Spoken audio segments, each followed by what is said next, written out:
Congress party వరంగల్కు Rahul Gandhi గారిని తీసుకొని వచ్చి రైతు డిక్లరేషన్ అని చేసి రైతులకు ఏదో చేస్తామని చెప్పి మాయమాటలు చెప్పి ఓట్లు వేయించుకొని వాళ్ళ అధికారంలోకి వచ్చిండ్రు. కానీ ఏ ఒక్క రైతు కానీ, అది వరి పండించే రైతు ఇవాళ సంతోషంగా లేడు, మక్క పండించే రైతు ఇవాళ సంతోషంగా లేడు, పత్తి పండించే రైతు సంతోషంగా లేడు, సోయా పండించే రైతు సంతోషంగా లేడు. ఇది కరెక్ట్ కాదు. రైతుని విస్మరించినటువంటి రాజ్యం ఎన్నటికి కూడా బాగుండదు.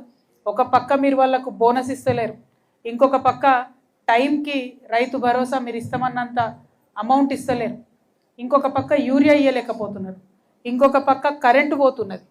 మరి ఇక రైతు వ్యవసాయం ఎట్లా చేసుకోవాలి? పోనీ చేసుకొని ఏదో ఒకటి చేసి కష్టపడి మార్కెట్కి తీసుకొస్తే దారుణమైనటువంటి పరిస్థితి ఉంది.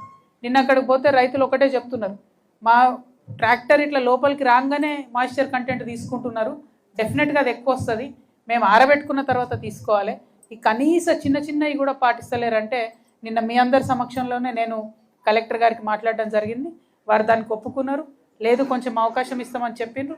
అంటే ఎక్కడికక్కడ ప్రతిపక్షం నుంచి వాయిస్ రేజ్ చేస్తే చిన్న చిన్న సమస్యలైనా తీరితే అది రైతులకు లాభం అవుతుంది, ప్రజలకు లాభం అవుతుంది అనే ఉద్దేశంతో చేపట్టిన ఈ యాత్ర.